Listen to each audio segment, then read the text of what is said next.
Hola a todos. Una disculpa que no pude estar, pero aquí mando mi exposición.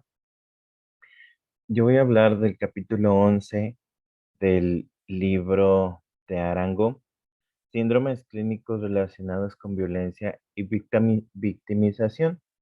Pero para llegar a los síndromes, a las manifestaciones, pues vamos a ver un poco de teoría antes. Y entonces vamos a empezar hablando de poder, género, violencia, agresión. Y algo que vamos a mostrar, señalar algunas veces durante, bueno, o que nos señala el autor algunas veces durante el capítulo y por lo tanto lo voy a mencionar, de alguna u otra forma, la idea es que la violencia sexual es una expresión de la disparidad de poderes entre los géneros. Y entonces vamos a comenzar hablando de los síndromes clínicos posteriores al abuso sexual en la niñez. Y como les mencionaba antes de ver los síndromes, pues vamos a ver un poco de la teoría de cada uno. Y para entonces, vamos a empezar a hablar de lo que es abuso sexual a infantes y género. Entonces, la sexualidad es utilizada como un instrumento que marca de modo impresionante la imposición de poder y la ira sobre sobre otro ser al cual se deshumaniza, se degrada y se despoja de sus capacidades de libre elección sobre su cuerpo, así como del ejercicio de su sexualidad. Aunado a esto, se corrompe la seguridad, la confianza, el autoconcepto y la esencial libertad interna de un ser humano. Esto o comenzamos hablando entonces del abuso sexual y cómo se puede llevar la sexualidad a convertirse en esto.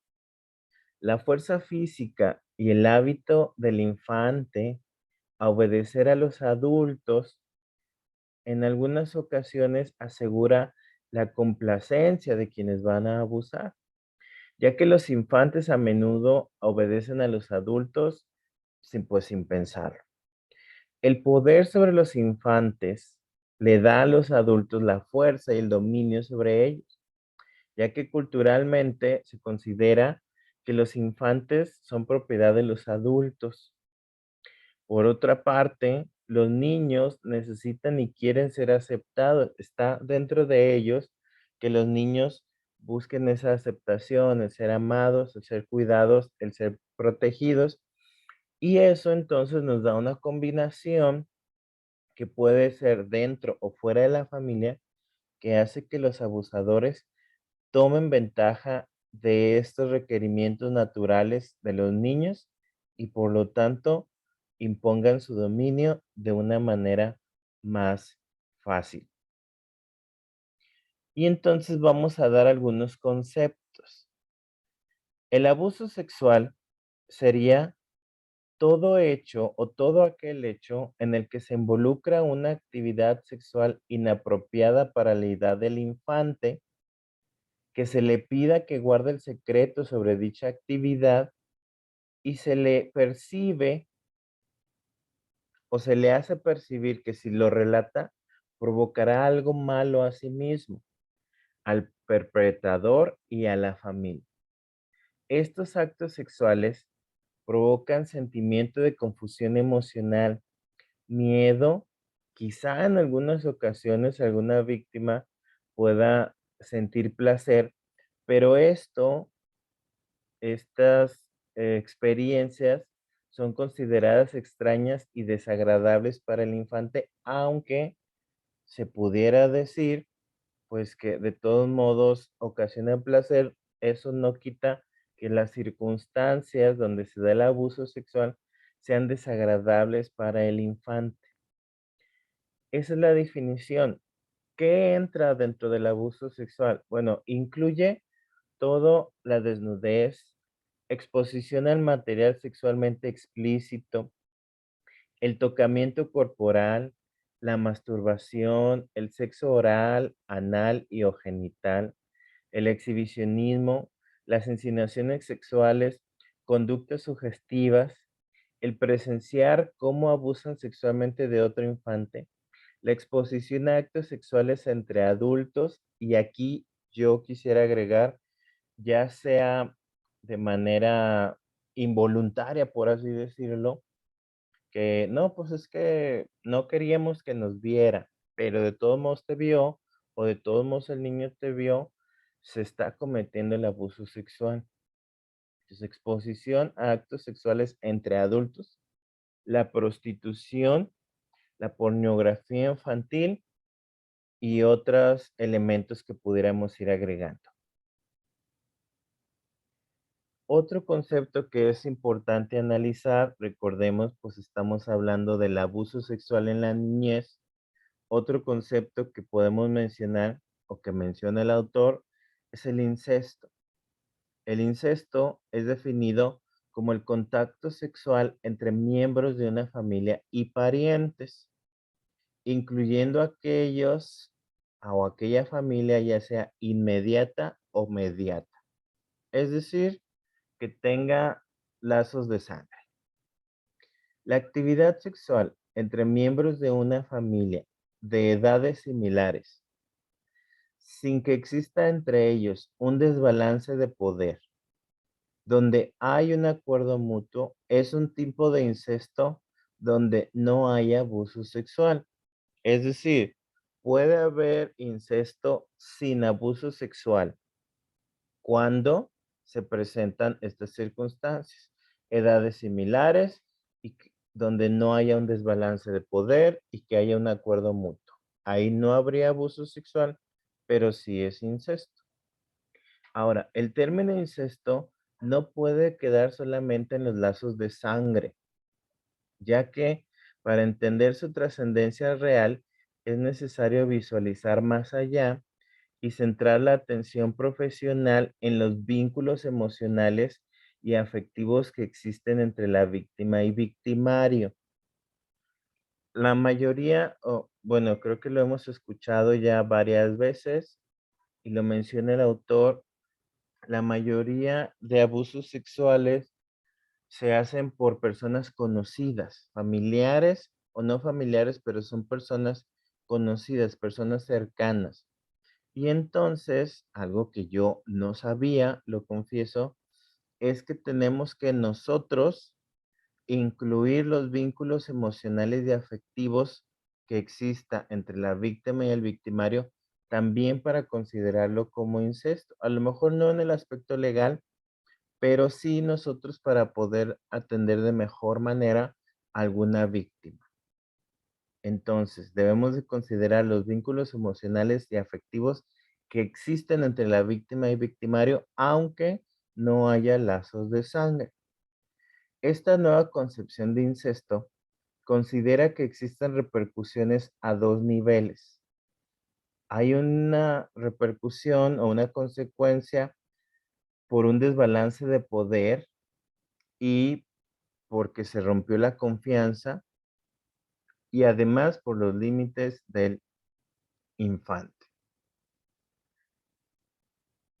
Perdón, esta parte la volví a repetir. Entonces, para el infante, donde ocurra incesto y abuso sexual, el impacto emocional no tiene que ver con el parentesco genético, entonces. Una vez más, el impacto emocional no va a tener que ver con el parentesco genético, sino con la violación de confianza por parte de esa persona a quien el infante ama. Esa persona con quien probablemente el infante se sentía en un ambiente seguro y que como hemos dicho, o bueno, como lo acabo de mencionar, es muy probable, es un alto porcentaje de que esa persona haya sido dentro de su hogar. Entonces, desde un punto de vista psicodinámico, el incesto es un abuso sexual en el que o en el cual más que corromper la línea de consanguinidad, espero haberlo dicho bien, consanguinidad, sí, Lo que se altera es el vínculo de confianza de la víctima hacia su medio ambiente y sus relaciones interpersonales. Es decir, se rompe la confianza con esa persona, con su medio ambiente también, con la persona haya sido su familiar, pero también en palabras mías, podemos decir que se desmorona esa imagen que ella tenía o que él tenía de un ambiente seguro. Y otro concepto interesante que menciona el autor es concepto de sobrevivientes, que sobrevivientes serían todos aquellos adolescentes y o adultos o también infantes, bueno, ese lo agrego yo, que se vieron involucrados en abuso sexual y o incesto, que no hayan recibido psicoterapia específica para la violencia sexual sufrida. Este es otro concepto que maneja, pero dentro de lo que estamos hablando, lo que vamos a mencionar, síndromes clínicos relacionados con violencia y victimización, pues la verdad es como un extra, ¿sí? No vamos a mencionar mucho estas personas. Y bueno, otro tema que nos lleva al abuso sexual es la pornografía infantil.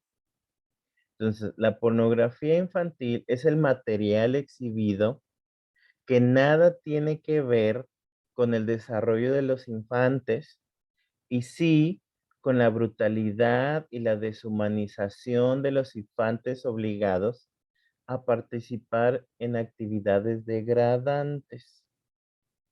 El autor mencionaba, si no mal recuerdo, que era en Inglaterra, que había un grupo de personas donde decía que las jóvenes, señoritas, las personas de 15, 16 años ya podían decidir, ya podían consensuar, pero que ese grupo desapareció. Entonces, ellos, yo infiero que uno de sus argumentos es que, pues, que la sexualidad era natural para el desarrollo de los infantes. Y sí, la sexualidad es natural, pero a lo que exponían, a lo que los exponían, pues no era un desarrollo natural.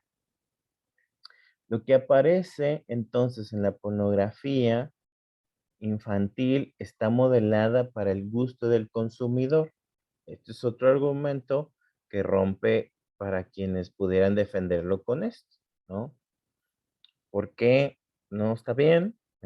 Uno de muchas razones es porque está modelada para el gusto del consumidor y el consumidor pues no serían niños para su educación, no, serían adultos.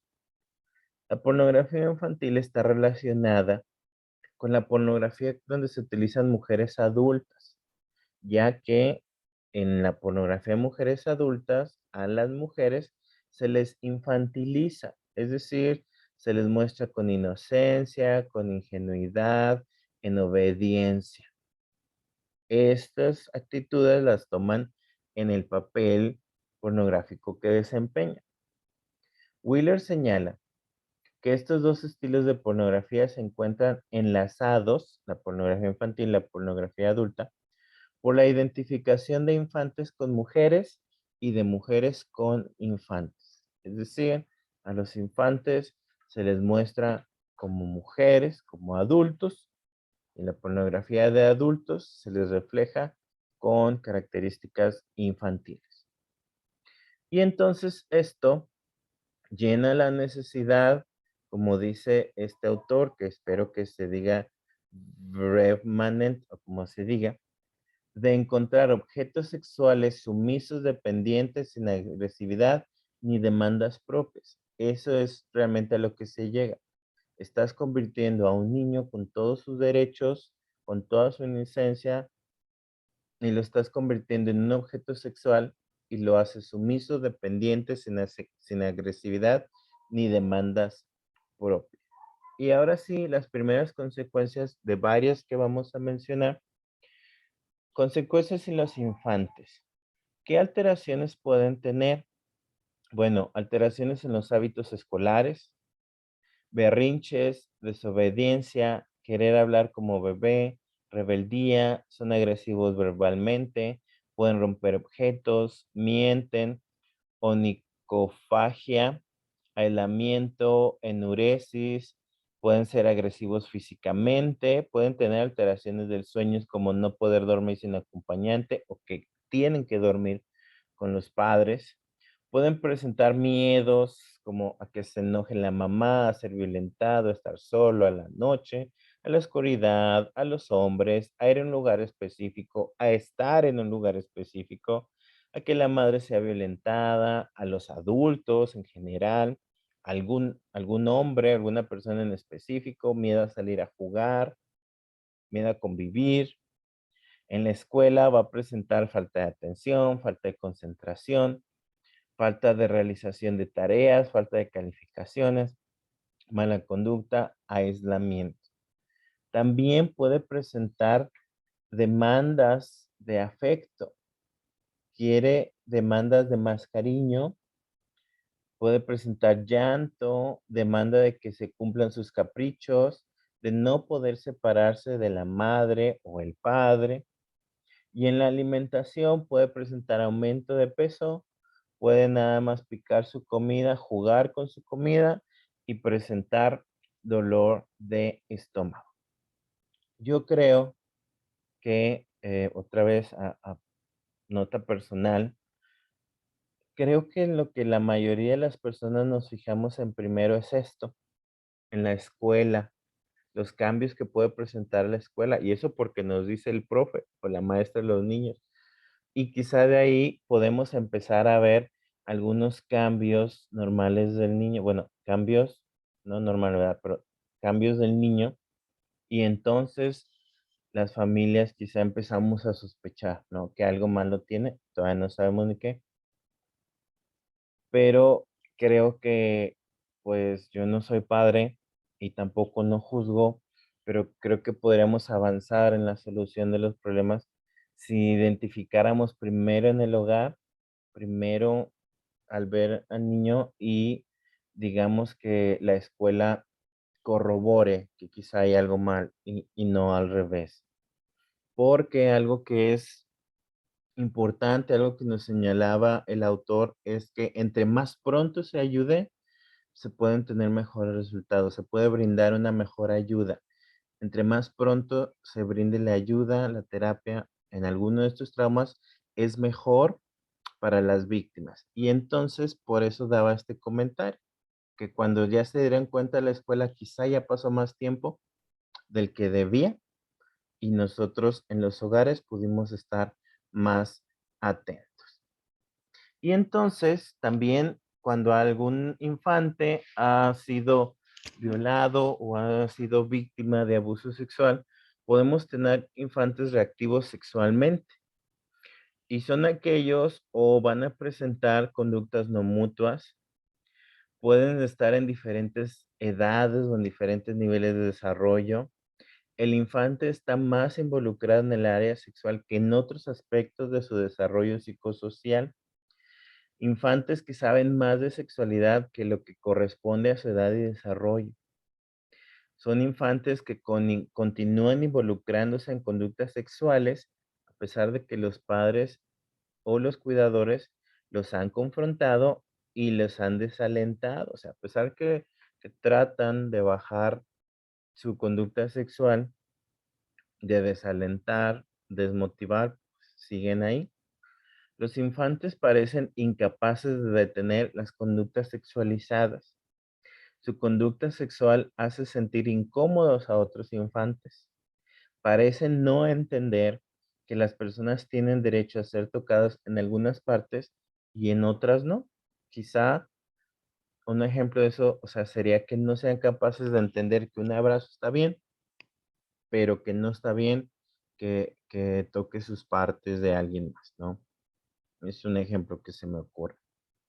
Seguimos, ¿qué otras, conductas podrán mostrar estos infantes? Bueno, conductas sexualizadas con adolescentes o adultos donde el infante sea quien lo inicie.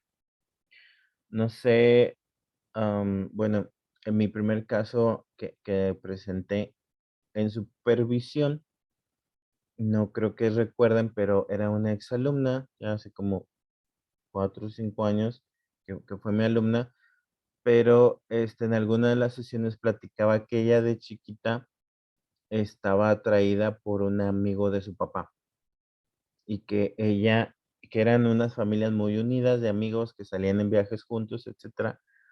Y ella sí comentó de que en ocasiones cuando estaban dormidos, ella despertaba e iba a besar al amigo de su papá, ¿sí? Ella habrá tenido alrededor de 10 12 años, pero eso recordé cuando leí esta línea, recordé eso que me había platicado esa paciente. La conducta sexual se asocia con miedo, ansiedad, culpa y vergüenza. Contacto sexual con animales pudieran tener, pueden sexualizar objetos no sexuales, expresa ira en un sentido sexual con coerción, fuerza, manipulación o amenaza y justifica su actividad sexual.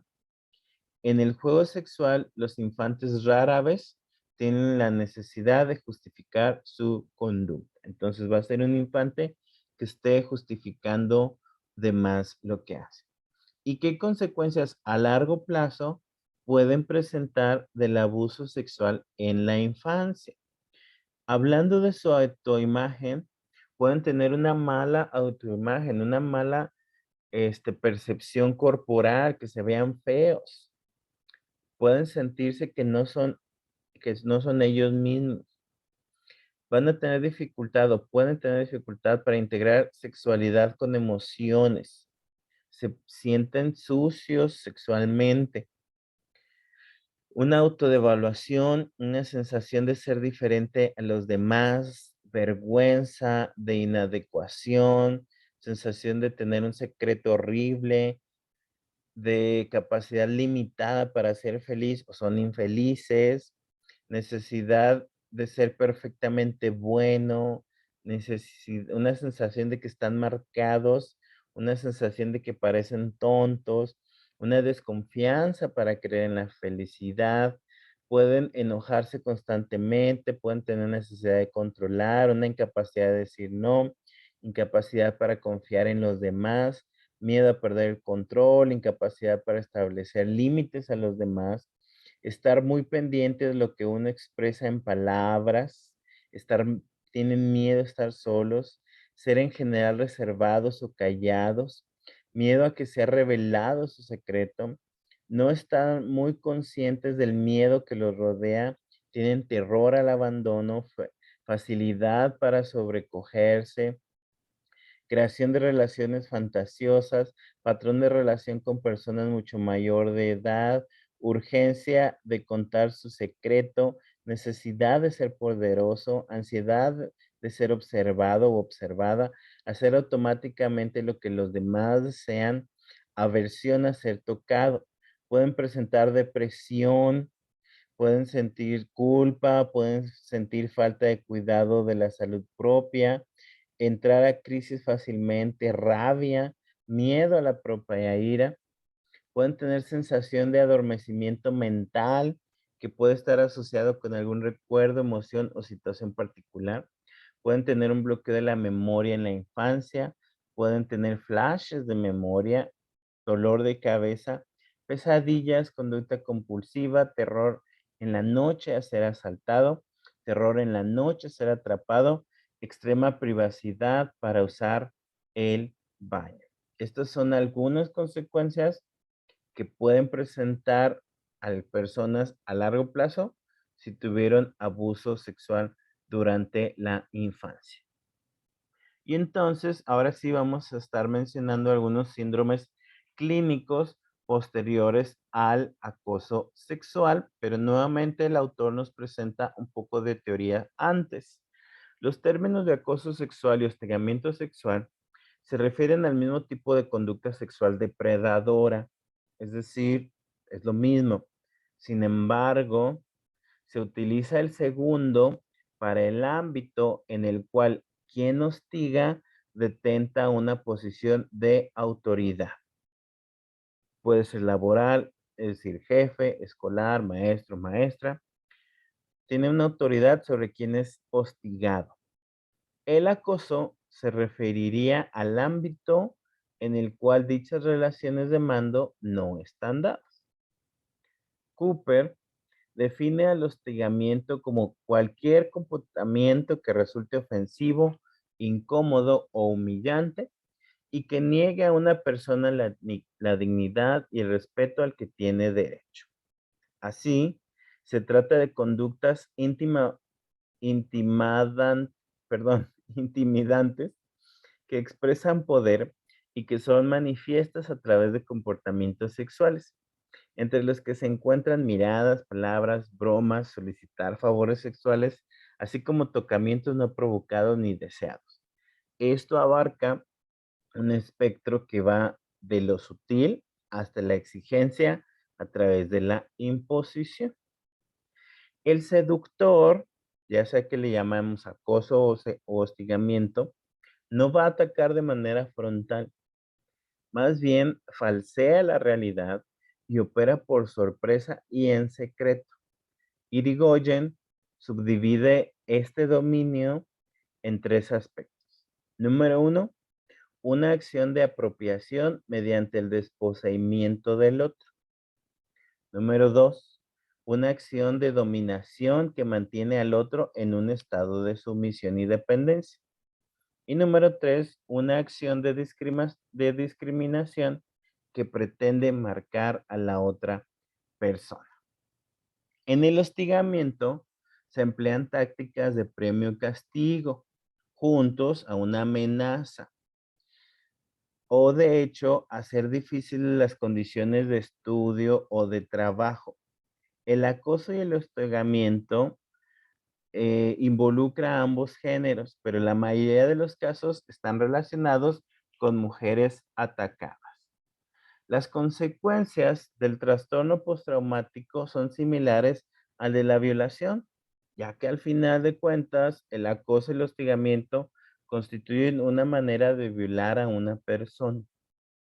El inicio de la conducta violenta, en el inicio, perdón, de la conducta violenta, la víctima se siente confundida, tiene miedo, se mantiene alerta y presenta síntomas somáticos de estrés como trastornos de sueño, del apetito, sobresalto, irritabilidad, pérdida de la concentración, dolores de cabeza y dolores corporales. Y más adelante se culpa y se aísla socialmente. Lynn Worley explica que después de la violencia sexual, las mujeres se sienten humilladas, intimidadas, asustadas, dañadas en el ámbito económico, avergonzadas, frustradas y con un colapso emocional. Como es evidente, el acoso y el hostigamiento sexual han llegado a constituir un problema normalizado debido a la aceptación de los privilegios del poder. Y entonces, ¿qué síndromes clínicos se presentan posteriores a la violación? Recordemos que ya sea acoso o hostigamiento, se constituye o representa una violación. Y bueno, Funk reflexiona acerca de que la violación sexual es un crimen de odio, en primer lugar, ya que una clase de personas, la mayoría de las veces los hombres, mantienen una clase de dominación sobre el otro tipo de personas que serían las mujeres. La violación es parte de un continuum de conductas que son consideradas como normales, desafortunadamente. Normales en el comportamiento, actitudes normales y creencias normales. ¿Cuáles son algunas de esas conductas? Bueno, controlan las caricias íntimas, controlan la interacción sexual, tienen la expectativa de tener actividad sexual y actúan esa expectativa sin preguntar primero. Se refieren a las mujeres, aquí está, me da cosa decirlo, compran o usan pornografía, limitan las elecciones sexuales de las mujeres, Ignoran cuando las mujeres dicen no. En las calles, estas personas, como dije, casi siempre los hombres, silban, acosan, miran de modo intrusivo y tocan a las mujeres. Presionan y manipulan a las mujeres para obtener actividad sexual. Usan la fuerza para tener actividad sexual. Estas son algunas de las conductas que desafortunadamente los violadores y alguna parte de la sociedad, pues desafortunadamente considera como normales. Y entonces el autor nos presenta el concepto de violación. Entonces, la violación es un delito que degrada, deshumaniza y transgrede el yo de la víctima. Se entiende por violación sexual a cualquier hecho que sobrepone los límites corporales y psicológicos de la persona. Es una acción forzada en la cual hay o no penetración vaginal, anal u oral del pene o cualquier otro sustituto del mismo con carencia de consentimiento. Este tipo de violencia da como resultado un rompimiento del equilibrio físico, emocional, social y sexual del individuo. Burgess y Holmstrom llegaron a la conclusión de que la violación se comete de manera fundamental por dos motivaciones, por poder e ira.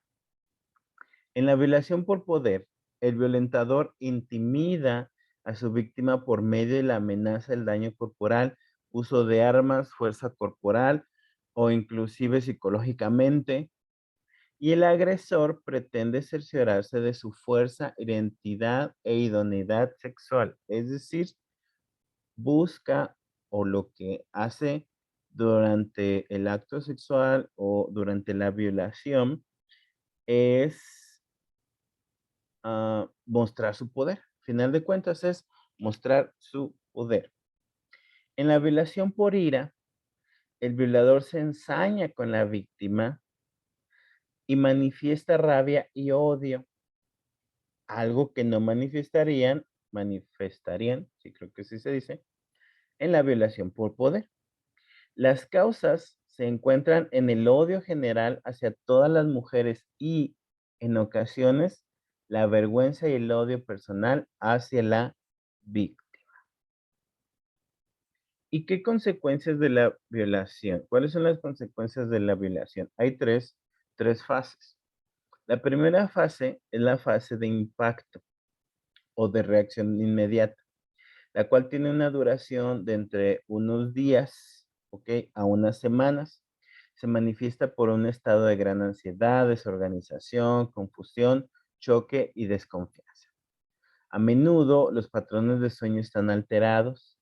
Hay disturbios en los patrones alimentarios y reacciones emocionales ante la sensación de muerte inminente durante el ataque. Expresan sentimientos de humillación, miedo, culpa, vergüenza, aturdimiento y deseos de venganza.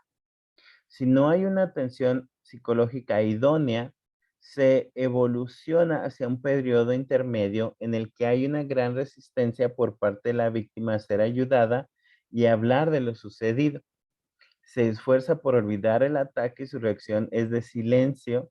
Sin embargo, el trauma no se ha resuelto y tiempo después aparecen más síntomas. La fase número 2 es la fase postraumática. Si la víctima no ha recibido atención, a largo plazo, quizás se presenten cambios en el estilo de vida, los cuales se caracterizan por por un mínimo de funcionamiento social o muy poco funcionamiento social. A largo plazo se presentan sueños repetitivos, pesadillas, fobias y dificultades en las relaciones interpersonales y erótico-afectivas. En cuanto a los síntomas psicosomáticos, en una muestra de 95 mujeres y 5 hombres que sufrieron violación, mostró que los síntomas más relevantes fueron disnea, dolor abdominal, dolor muscular, cefalea y taquicardia. Es importante señalar el hallazgo de que en la tercera etapa se presentaban con mayor intensidad vómito, dolor abdominal, disnea, hipotensión y cefalea en comparación con la primera etapa. Esto significa que los síntomas se agravan con el paso del tiempo si no se recibe tratamiento emocional especializado en violencia sexual. Y es lo que les comentaba, que el autor nos señala en algunas ocasiones, por lo menos en este capítulo, la importancia de recibir la atención especializada lo más pronto posible. Y la fase número 3 es la fase de resolución. Es cuando la víctima ha recibido una atención adecuada, una intervención adecuada psicoterapéutica, enfocada a la situación particular de violencia sexual padecida por ese paciente.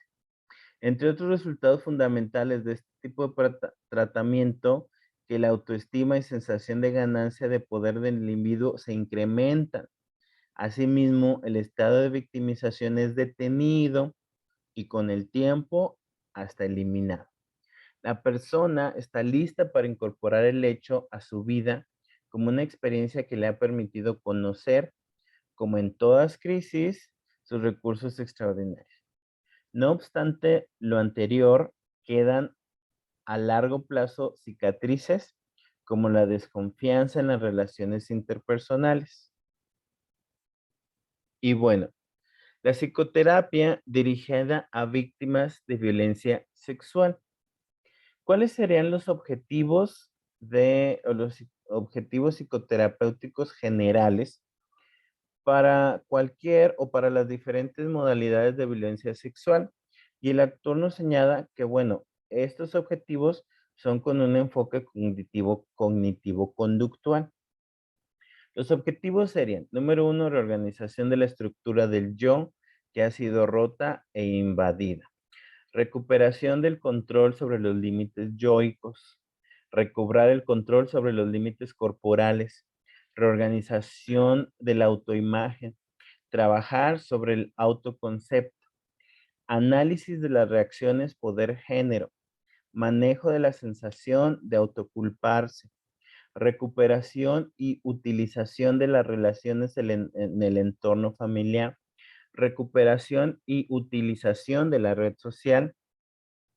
Orientación médica. Y número 11, orientación legal. Repito, esos serán los objetivos psicoterapéuticos. ¿Y qué técnicas son empleadas o podemos usar? Bueno, establecimiento de límites, trabajo corporal de la autoimagen, trabajo del autoconcepto, información sobre la situación emocional por la que atraviesa la persona, colocar la responsabilidad de la violencia sexual en quien la tiene, es decir, quitarle esa responsabilidad que él pueda sentir, desafortunadamente, evaluación y en su caso, intervención en el entorno familiar, evaluación y si es necesario, intervención en la red social. Y bueno, ahora, psicoterapia individual dirigida a víctimas adultas de violación, hostigamiento y acoso sexual. Los objetivos anteriores los podemos agregar a estos. Y bueno, dice el autor que en la primera fase de posviolación, acoso y hostigamiento, estos serían los objetivos que nuevamente se agregan a los que ya mencionamos. Recuperación del trastorno por estrés postraumático, garantizar la seguridad de la víctima, garantizar el bienestar físico de la víctima, es decir, un tratamiento médico, informar sobre sus derechos legales y en caso de denuncia apoyar a la víctima, trabajo psicoterapéutico con la familia o pareja, si es necesario, revisión de las relaciones interpersonales de género, un manejo psicofarmacológico, si es que se requiere, recuperación del estilo habitual de vida al plazo más breve posible, elevar el autoconcepto de la víctima. Y en esta etapa o desde este punto, ¿qué técnicas podemos usar? Bueno, técnica de conformación y manejo de estrés, técnicas de relajación, procuración de la expresión de afectos, expresión de la agresión, aclaración de las dudas sobre violación como fenómeno social, asegurar que la víctima duerma y coma bien, reestructuración paso a paso y recuperación de su vida cotidiana. Otras técnicas, concentrarse en el aquí y ahora, mantenerse en calma y atención, no controlar a la víctima, preguntar primero aspectos generales y después abordar lo particular del hecho, apoyar a las defensas adaptativas y el rol psicoterapéutico es activo. Y bueno, el autor nos menciona que en la segunda fase del trastorno postraumático por violación sexual no piden ayuda, ya que desean intensamente olvidar lo que sucedió. Utilizan mecanismos de negación y de represión. El trauma no se resuelve, desafortunadamente, y con el tiempo van a pasar a la tercera fase, donde les agregamos a las ya mencionadas estos objetivos psicoterapéuticos. Abordaje a posibles fobias, abordaje a posibles disfunciones sexuales, revisión de las relaciones de pareja y familia, información acerca de la violación, incorporar el hecho traumático a su vida, dando un sentido de crecimiento y autoconocimiento a través de la resolución de crisis. ¿Y qué técnicas podemos emplear? De sensibilización de fobias, tratamiento de las disfunciones sexuales, evaluación del diagnóstico familiar, evaluación de las relaciones de género, evaluación de interacción, si es necesario, en las relaciones de pareja que han ocurrido después de la violación. Y en cuanto a la psicoterapia a víctimas de abuso sexual infantil, el autor nos menciona que estos serían los objetivos generales que también pudieran agregarse a los anteriores expuestos. ¿Cuáles serían los objetivos en cuanto a psicoterapia de víctimas de abuso sexual infantil? Número uno, reestructuración del entorno familiar, reestructuración de las relaciones con el género del victimario, reestructuración de la confianza en su entorno, trabajo psicoterapéutico con la madre o adulto responsable del infante.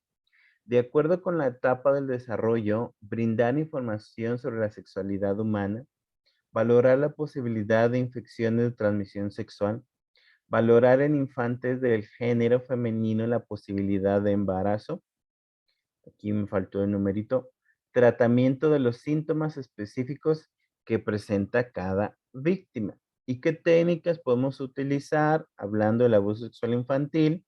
Bueno, casita de juego, juego con muñecos sexuados, punching bag o costal para golpear, juegos con títeres de role playing, relajación, juegos corporales, juegos de autoconcepto.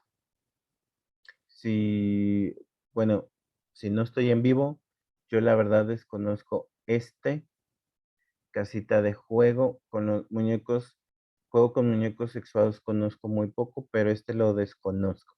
No sé si pueden hacer una pausa en el video. Si todas lo conocen, pues seguimos adelante. Si no, que alguien lo pudiera explicar. ¿Qué otras técnicas? Juegos en general que permiten establecer rapport con el menor, así como el tratamiento de síntomas específicos, explicar al infante los derechos del niño. Y bueno, el autor nos presenta un modelo de intervención individual en infantes. Lo que estábamos mencionando son los objetivos y las técnicas. Los objetivos de la terapia y qué técnicas podemos usar, pero aquí ya nos presentan como un modelo, es decir, ya como más pasos en forma, por así decirlo. En el nivel uno tendríamos la evaluación, ¿ok? Y aquí tenemos la recepción, es decir, datos y síntomas. Confirmación del abuso, revelación parcial, presencia de malestares físicos y emocionales. Y tenemos los objetivos de esta etapa de la evaluación, que sería explorar los datos referentes a datos de identificación, aspectos circunstanciales, características del abuso, red social, presencia de signos y síntomas psicosomáticos o emocionales.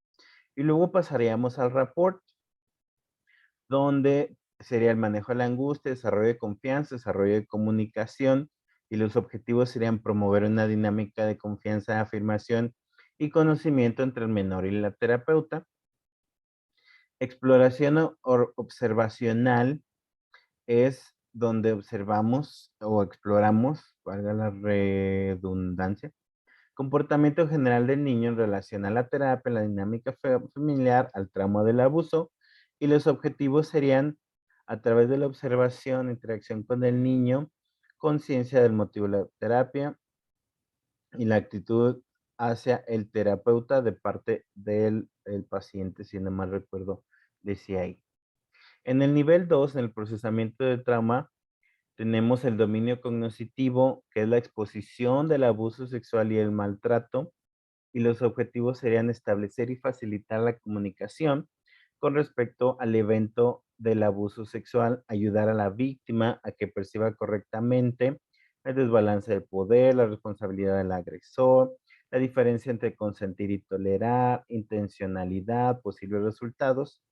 Después tenemos el dominio emocional, que es la expresión de sentimientos, y los objetivos serían que la víctima sea capaz de identificar y expresar sentimientos reprimidos como miedo, ira, vergüenza, culpa, que la víctima identifique y exprese sus sentimientos para con el agresor, personas responsables de su cuidado. Y después, dentro del nivel 2, tenemos la reestructuración, donde es el incremento de nuevas habilidades, perspectivas y opciones de vida a través del aprendizaje y el resultado de la crisis provocada por el abuso. Y los objetivos serían que la víctima identifique las habilidades del yo en el enfrentamiento de la crisis, que obtenga un significado a partir de la victimización, que cree experiencias emocionales correctivas y que busque alternativas propias en el manejo de la crisis. Y en el nivel 3 de nuestro modelo de intervención en infantes que han padecido o padecen abuso sexual, en el nivel 3 tenemos el empoderamiento, donde, hablando del cuerpo o esta parte que sea del cuerpo, tenemos que reconstruir o sería la reconstrucción de la imagen corporal y recuperación del cuerpo como un espacio individual grato y seguro. En cuanto a la autoestima y el autoconcepto, tenemos que desarrollar una adecuada autoestima y autoconcepto, considerándolos en el potencial de sí mismo y no en el de la victimización. Y en cuanto a las relaciones interpersonales, tenemos que trabajar con la red social, identificación de puntos y áreas de apoyo para la víctima. Intervención psicoterapéutica para sobrevivientes de abuso sexual infantil. Bueno, a las dichas técnicas generales, a lo que se refiere el autor, a lo que ya hemos platicado, le podemos agregar casita de juego, juego con muñecos sexuados, y esto son los mismos que ya les había mencionado, ¿sí? El autor los vuelve a mencionar. Y bueno, llegamos a hablar sobre la fobia clínica centrada en la sexualidad. Y aquí tenemos que hablar de la erotofobia relacionada con violencia sexual. Y si no mal recuerdo, erotofobia era, en general, todas las fobias. Cualquier fobia relacionada con la violencia sexual. Y el autor nos menciona del DSM-4 cómo o cuáles son los criterios para diagnosticar una fobia. Y aquí los tenemos. Miedo marcado y persistente que es excesivo o irracional, causada por la presencia o la anticipación de un objeto específico o situación. La exposición al estímulo temido provoca una respuesta inmediata de ansiedad que puede tomar la forma de crisis de angustia. El paciente reconoce que el miedo es exagerado o irracional. La situación fóbica es evitada o tolerada con ansiedad intensa. La evitación, la anticipación ansiosa o el malestar en las situaciones temidas interfiere con el funcionamiento o causa marcada aflicción. En individuos menores de 18 años, la duración debe ser al menos 6 meses. Los síntomas no son causados por algún otro desorden mental. Y que a estos criterios también debemos agregarle el diagnóstico de desorden postraumático. que son, si no me equivoco, son unos que ya mencionamos. Entonces, dicho esto, dicho los criterios que pone el autor, podemos deducir que las fobias centradas en la sexualidad forman parte del cortejo clínico que ocurre en las situaciones posteriores a un ataque sexual. Es decir, que una fobia va a ser parte de, del de las consecuencias clínicas que tenga una persona que sufre abuso sexual, ¿sí?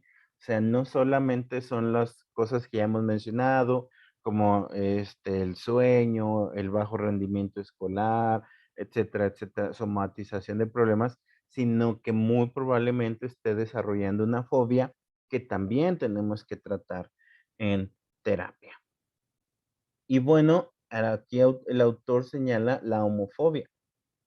Una explicación para definir al crimen de odio es la violencia motivada por el prejuicio hacia un grupo en particular al cual se presume pertenece la víctima. El crimen de odio se dirige por lo general hacia un conjunto de personas como grupo social donde la víctima individual rara vez es significativa para el perpetuador y a menudo es desconocido por ella. Según esta definición, el crimen de odio se da hacia una persona que no conocemos y que pues no es significativa para nosotros. Pero nosotros sabemos, de aquí el autor lo señala, que no es así, ¿no? Porque en muchos ataques de la vida real, en muchos ataques de odio hacia mujeres, ataques de racismo y de incidentes antihomosexuales, las víctimas sí son conocidas por el perpetrador, ¿sí? Es decir, las víctimas eran conocidas del que abusó, ¿sí? También hay datos de que es altísimo el porcentaje de que quien me causó daño era un conocido.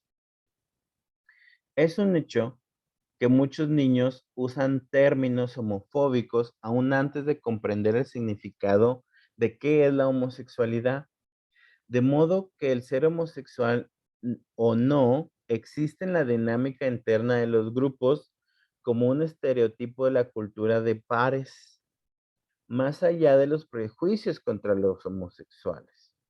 Es decir, esta homofobia es parte de la dinámica, más allá de que haya realmente un prejuicio. O sea, es algo desafortunado, en otras palabras, así lo entendí yo, que es algo natural en algunos grupos, el ser despectivos hacia los homosexuales. Es importante subrayar que el código homofóbico aparece en el lenguaje antes de la pubertad y lleva una evitación fóbica de la homosexualidad antes de tener idea qué es aquello a lo que se tiene fobia. Es lo que decía en otras palabras, ¿sí? Que el lenguaje, que los chistes, que las bromas de odio, bueno, entre comillas, ¿verdad? Chistes, bromas, que todo es de manera despectiva, se da ya en la adolescencia, pero lo tenemos presentes inclusive antes de conocer realmente. En los crímenes de odio se debe tomar en cuenta el eje del género. El odio masculino opera en el feminicidio y en contra de los homosexuales y lesbianas, a quienes se disciplina por no ceñirse a los patrones habituales de expresión sexual dictados por el poder heterosexista. A modo de símil, el racismo está construido sobre elementos de celos, de rivalidad y de construcción colonialista de los privilegios masculinos. No hay duda entonces, menciona el autor, de que es preciso cuestionar con seriedad este entrenamiento destructivo de la educación, que es importante, pues si me permiten la palabra, deconstruir la educación para construirla de una mejor manera, evitando todos estos crímenes de odio. Y entonces nos menciona el autor síndromes clínicos relacionados con la participación en amenazas o actos violentos centrados en el sexo o la sexualidad. Groth también señala que la sexualidad entre pares adultos requiere de negociación, reciprocidad, mutualidad, así como compartir un compromiso y enfrentar inseguridad. El victimario entonces se gratifica sexualmente con infantes, pues porque no hay demandas que le impliquen una responsabilidad adulta. Enfatiza el autor que no está motivado por un deseo primario sexual, más bien se trata de una conducta sexual al servicio de necesidades no sexuales. Es un mal uso del poder para no enfrentar una relación adulta. O sea, ¿qué quiere decir esto de que es una conducta sexual al servicio de necesidades no sexuales? Que el abuso muchas veces es un abuso del poder, el abuso sexual es un abuso del poder para no enfrentarme con una parte de la vida adulta, como responsabilidades, como conflictos, como competencia, como adecuación, como identidad o como una intimidad que conlleva pues una vida adulta, supuestamente. Y entonces Groth plantea 4 características fundamentales del victimario, las cuales comparten las particularidades que pueden ser adjudicadas todas al machismo. ¿Cuáles son estas características del victimario? Se experimenta a sí mismo como una víctima desvalida de las fuerzas externas, más que como una persona en control de sí misma y de su vida. Es decir, yo no tengo la culpa. Así pasó, así son las cosas, pero yo no. Experimenta un sentimiento de soledad, separación y aislamiento de los demás.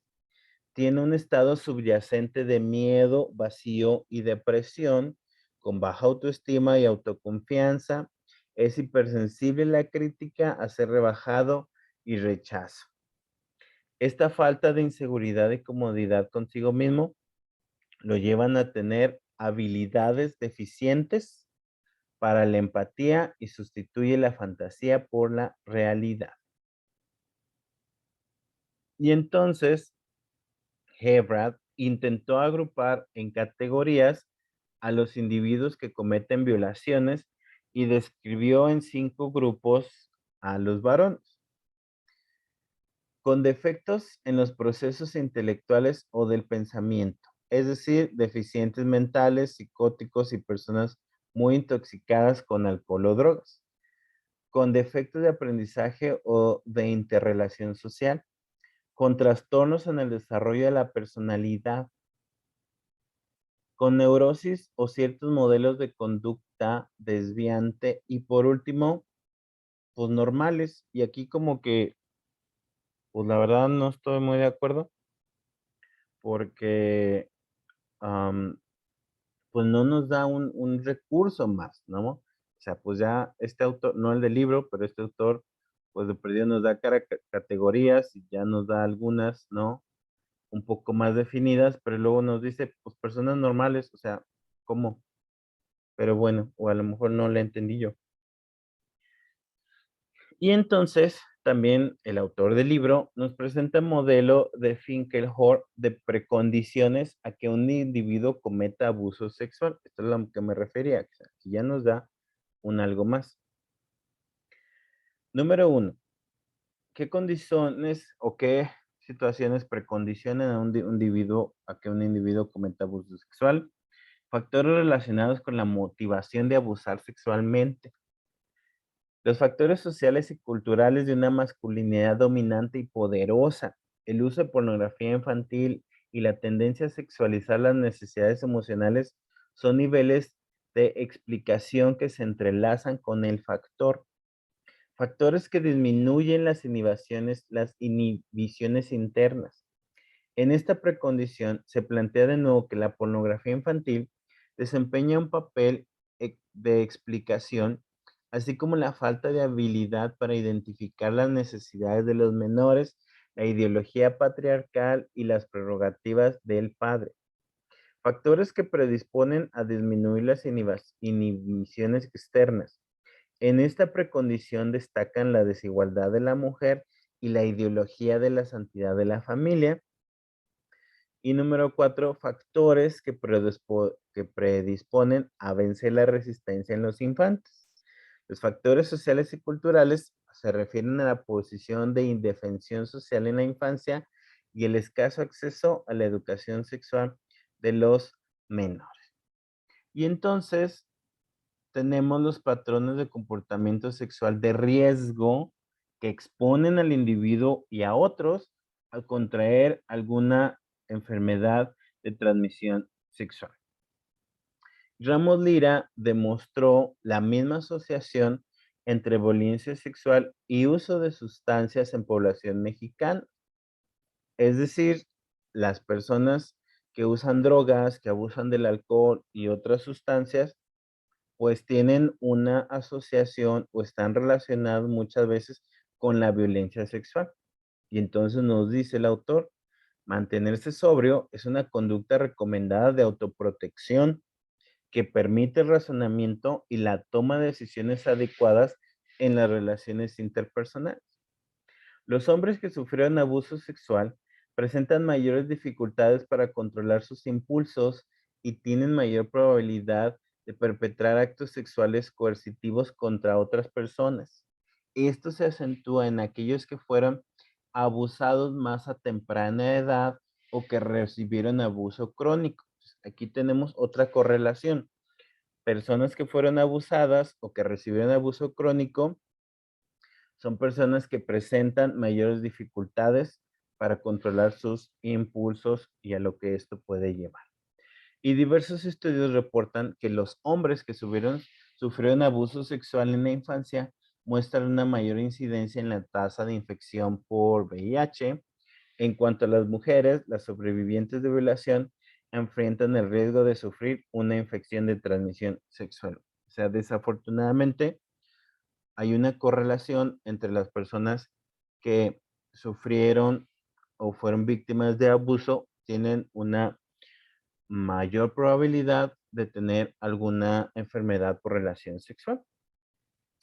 En el estado de Washington, Deborah Boyer y David Fine descubrieron una conexión significativa en una muestra de 535 madres adolescentes entre abuso sexual infantil y embarazo adolescente, comparadas con adolescentes que no habían experimentado abuso sexual en la infancia.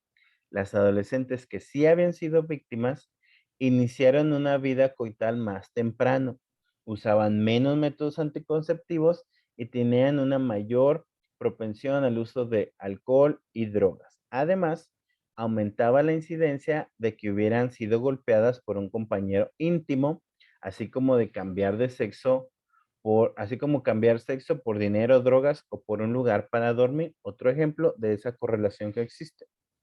Está claro que la violencia sexual modifica en hombres y mujeres la conducta de autoprotección y deja un estado indefenso, pues suma los efectos virulentos de la propia violencia y las consecuencias del estado inerme que se produce en la situación postraumática. Y por último, el autor nos presenta aspectos legales y menciona pues que estos son los logros que se han alcanzado en el aspecto legal en cuanto al abuso sexual en los últimos años, lo que se ha logrado, pero que aún falta mucho por hacer.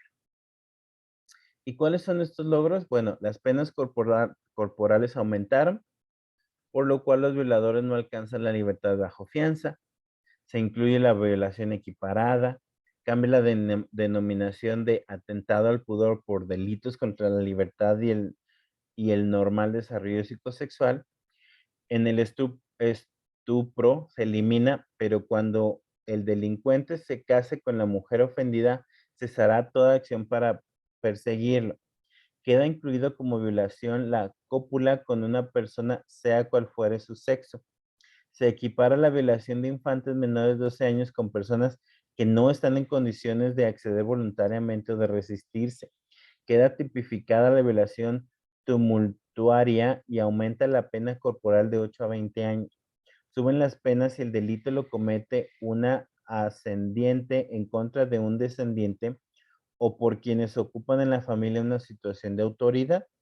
Fue ampliado el concepto de hostigamiento sexual, se incluye el campo laboral, docente, doméstico o cualquier otro con prisión de 1 a 3 años. Se incluye como delito el obligar a alguien a observar actos sexuales sin el propósito de llegar a la cópula o ejercer dichos actos. En esta situación se impondrán de 1 a 4 años de prisión. Si hay violencia física, se aumenta hasta una mitad de la pena. Aumenta de 2 a 5 años si la víctima a quien se obligó a observar es menor de 12 años. Aumentaron en general las penas corporales en los diferentes delitos sexuales. Hay penas corporales de 5 a 6 años cuando se contagia a sabiendas de un mal venéreo incurable y de 3 días a 3 años de prisión y multa cuando éste sea curable.